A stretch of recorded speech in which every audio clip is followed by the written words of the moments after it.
এবার সামাজিক যোগাযোগ মাধ্যমে বুবলির একটি পোস্ট ভাইরাল হয়। তিনি তার ফেসবুক ভেরিফাইড পেজে এই ভিডিওটি প্রকাশ করে।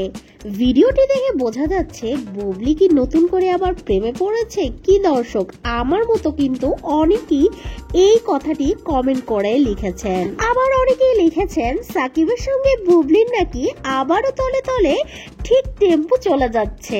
কি দর্শক, আপনাদের কি মতামত অবশ্যই কমেন্ট করতে ভুলবেন না। অপু, সাকিব এবং বুবলি এই তিনজনকে নিয়ে যেন কোনোভাবেই বিতর্ক কোনোভাবেই থামছে না। আর কি করেই বা থামবে? নায়ক নায়িকাদের মধ্যে এত রহস্য, এত কলা কৌশল যে কোথা থেকে আসে আমরা কেউই বলতে পারবো না। তারা বিয়ে করলেও সমস্যা আর না করলেও সমস্যা।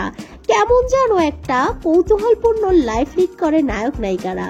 ভিডিওটিতে দেখা যাচ্ছে বুবলি গোলাপের পাপড়ি নিয়ে নাড়াচাড়া করছে, গান শুনছে এবং সেই গোলাপের পাপড়ি দিয়ে মাথায় সুন্দর করে টিপ দিচ্ছে।